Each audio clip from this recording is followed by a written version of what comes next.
Hey everybody, welcome to my messy room. Today I'm going to do episode 5 of season 1, Game of Thrones, and I'm just going to start off with Ned. So Ned is still investigating about Jon Arryn's death and Sir Hugh's death now, because Sir Hugh's death seems kind of suspicious and whatnot. So yeah, so we see Ned talking to a bunch of different people. He's not really being discreet about his investigation, I guess you would call it. And we meet Sir Barristan, which I just love. Sir Barristan's absolutely amazing, at least in the books. I haven't seen him in the show much. But next we see Robert's joust. Um, Robert wants to joust, which Ned is just like, oh, this is a terrible idea. And I just love this because it just shows you what kind of a person Robert is and just how he's just like a boy inside of a man's body, and he kind of misses that youth that he had. And it's just like, you're a king now, there's just some things you have to let go. And the Sir Loras versus Sir Gregor joust was pretty cool too, because you get Sandor involved and whatnot, but Sir Loras kind of does some trickery with his horse, who is like in heat, and Gregor's horse was a male, so he couldn't control his horse while they were jousting. So he lost, and he just straight out went after Loras. Like, he wasn't thinking about repercussions or what would happen if he killed, a noble's son. He just straight out went for the kill. And Sandor actually defended him, which I thought was pretty awesome. And you could tell that, like, when Loras gives the glory to Sandor, that Sandor doesn't really want glory. That's not his goal. He just really has this thing out for his brother. And I think that's really interesting, because on my list of favorite characters it's Tyrion and then Sandor, and so I hope I see more of Sandor, because I really do like his character a lot. Next Ned scene, we have more intrigue, especially as Varys gets more incorporated, because Varys is one of those shady characters like Peter, where you don't know where their loyalty lies, you don't know what their words truly mean. They just kind of speak in riddles, and just weird. And I like when Varys says, it was dangerous to ask too many questions, because you can't really tell if that was a threat or if that was just some advice. So that was weird. And then later Arya tells her father about what she saw, because she saw what I believe was Aurelio and Varys conspiring in the dungeon area, and they were talking about killing the hand of the king and whatnot, and just these plots about war. And so Arya goes, tells her dad, and her dad just gets really distracted because Yoren is there, and Yoren tells Ned of Catelyn taking Tyrion, so he's distracted by that. What Arya says is not there's no way it could be a lie, and so he's worried about it, but he puts it aside because he's distracted by other things. And so in the next scene, Ned Ned goes to one of these meetings. Robert wants to kill Daenerys and Viserys, because I guess he found out they were alive, or maybe he knew they were alive. Whatever, he wants them dead. I think now that Daenerys is pregnant, she's even more of a threat, and now that they have a Khalasar, that's just a huge threat. And we can tell that it's not just a threat that Robert's worried about. He's not really worried about them coming over. I mean, that is a big issue, but you can tell he just hates Targaryens. And maybe we'll get more on that. But after that, Robert doesn't think logically when it comes to killing or harming Targaryens. And so Ned's like, look, this is a bad idea. This is just, you're going to kill an innocent girl and her child. and Robert's not hearing it, so he just kicks him out. Big fight.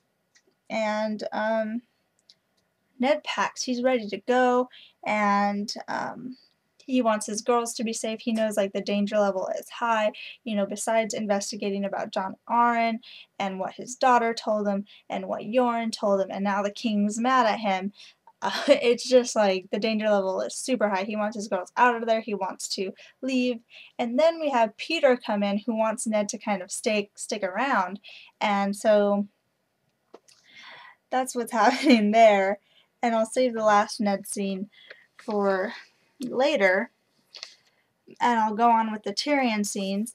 So Tyrion is on the way to the Vale. He's still held captive by Catelyn, but then they're attacked by the Hill tribes, and he defends Catelyn, and you know, he just spews logic at her, where she, to the point where you can tell that she kind of trusts him, but I guess like her stubborn attitude is keeping her from admitting that he might be right.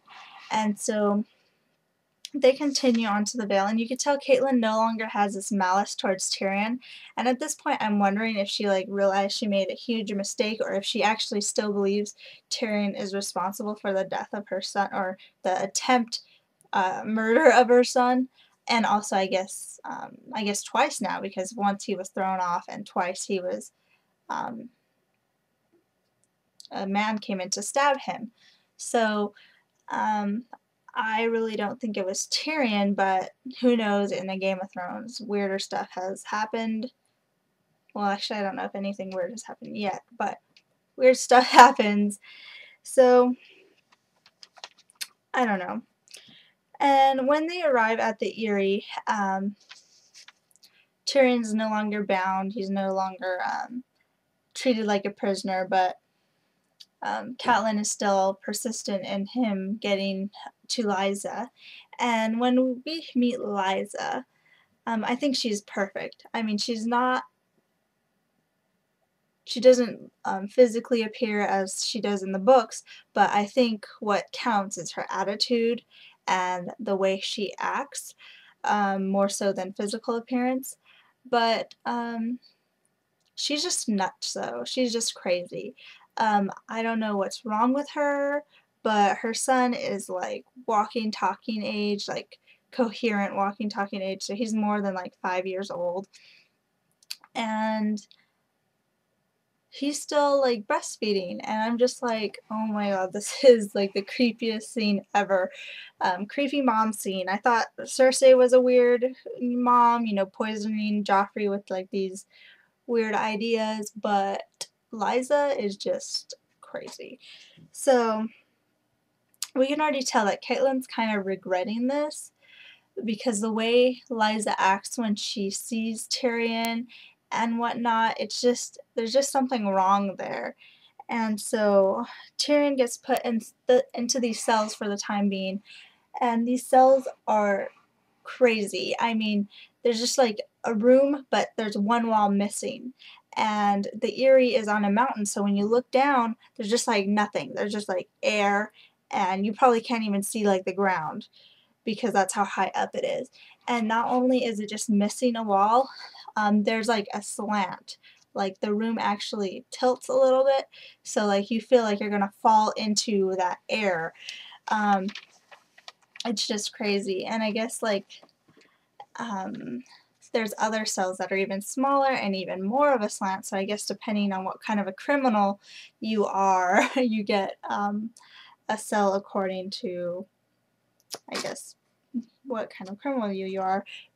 Oh, that's just creepy. Like, I think that would be like the worst, because I'm afraid of heights, and then the fact that it slants, oh my gosh. I wonder how far like the most slanted cell goes. I mean, I wonder if there's just one where they just like completely like slanted like this, and you just have no choice but to roll down.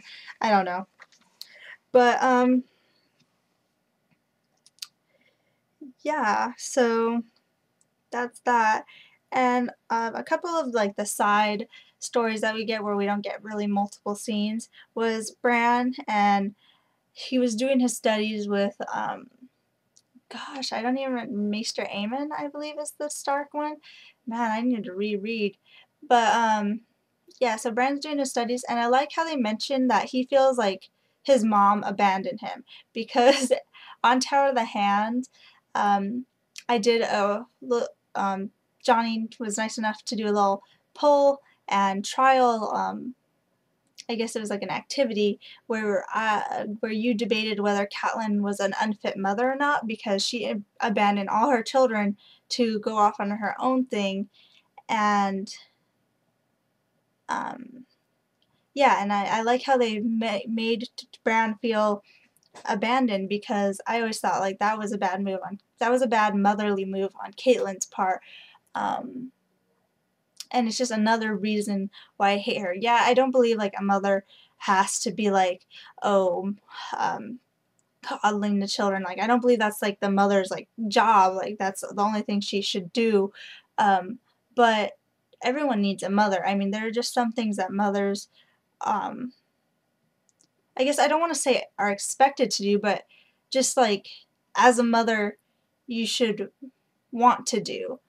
Like I don't want to say like a mother's job is this, this, and this, but I know if I was a mother, I would not want to be away from my younger children very much. I mean, I would still care about my older children, I would still care about my husband, but I think my main priority would be the younger ones, if you know what I mean. So, whatever. I like how they mentioned that Bran feels abandoned because that was one of my um, reasons that I didn't like Caitlyn very much. And then we also have like this Varys and Peter spat, and it's like one of those other awkward scenes where um, they're just talking back and forth, kind of like the Jamie and Ned one, where it's just awkward, but they're there to like fill you in with information that they wouldn't be able to do otherwise. Um, because in the books, Varys and Peter, I don't know, they have like a weird relationship, but I never actually remember them talking like this.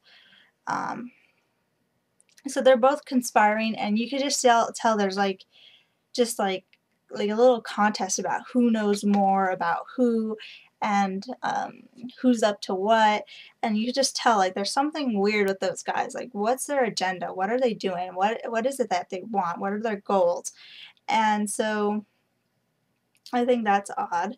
And then we also have a Loras and Renly conversation, and Loras wants Renly to be king. You know, they're just talking like lovers, and this is like we're confirmed that Loras and Renly are lovers. And this doesn't really happen in the book, but I kind of like it. I mean, we don't really see that many homosexual relationships on screen. Um, at least I don't, because I don't watch TV. But so I'm liking this. And yeah, what I don't get is just he's talking to Renly about being king, but Robert's not like dead. He's not going anywhere. And so I'm just like, why are they talking about Renly being king when Robert's like still in his prime? I mean, I guess he's gotten fat or whatnot, but he's not gonna die anytime soon. So that's what I just thought was weird. Um, I guess it must be like foreshadowing or something. And then next we get like a Cersei and the king. Um, Another one of those awkward scenes where it's just like kind of filler information. And what I don't like about this scene is that it makes Robert and Cersei seem like they're like on like not friendly terms but like neutral ground, where it's more like Cersei really hates Robert. And I don't know, I just didn't get this scene very much, but it did have a lot of information that was important.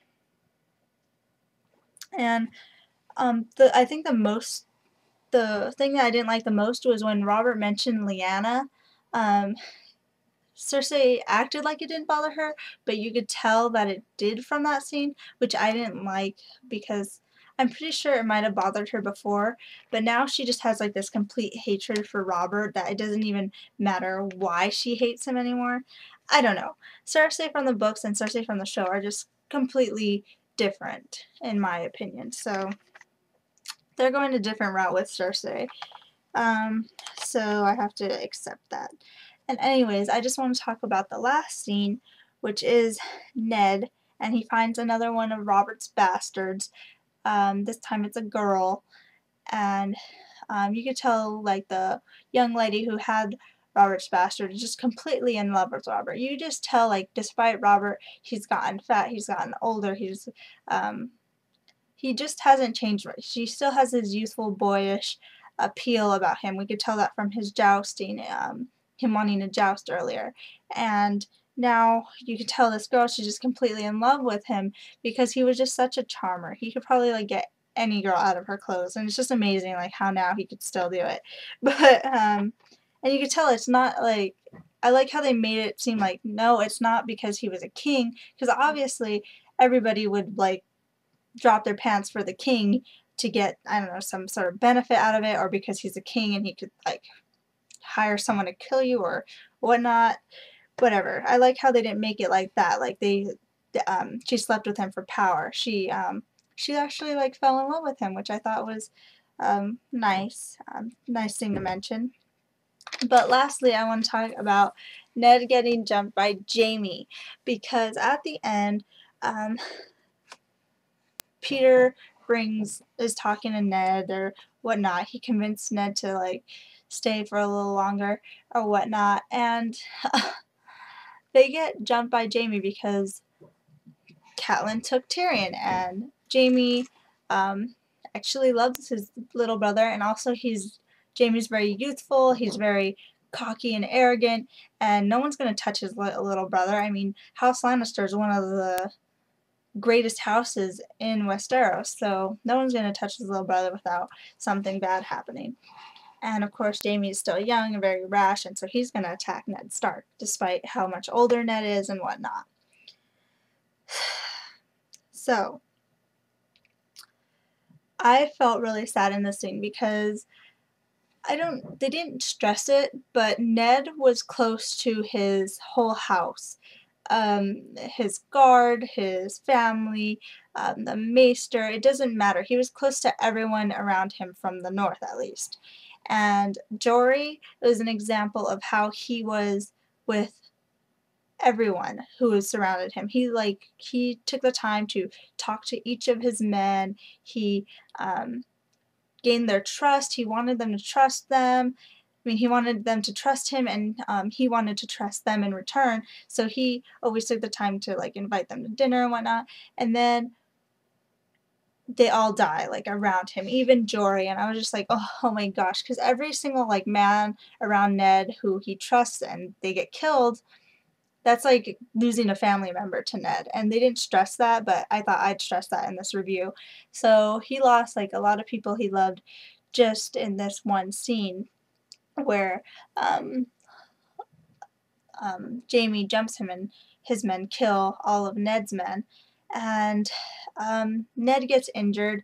And I like this part. It didn't happen like the books, but I like this part because one of the guards stabbed Ned through the leg, and Jaime was pissed because basically Jaime, like, claimed Ned for himself. Like, they were gonna duel one-on-one, and all of a sudden that guy interferes. Like, I just thought that was hilarious that Jaime got upset, because it just kind of gives you the idea of, like, the times and the kind of honor Jaime has. So Ned's really injured. His men have died all around him, and that's how they end. And what I love the most is that he told Jaime that he ordered Catelyn to take Tyrion, even though we all know this wasn't true. And that just shows you how much Ned is willing to go through to protect his family and to protect those he loves. And it seems like his honor for his family definitely outweighs his honor for himself, and perhaps even for the realm. I'm sure he would even betray Robert for his family. And I just like how they ended on that note. And that's just why I hate Catelyn, because just look what Ned did just to, you know, protect her. And so, anyways, thank you for your time. That was my Game of Thrones episode 5 review for season 1. And let's hope I get the other ones done soon. Just to know, I look like a mess right now because it's the morning. I just woke up. I have, like, leftover makeup on, and I think it's a good look. So, bye.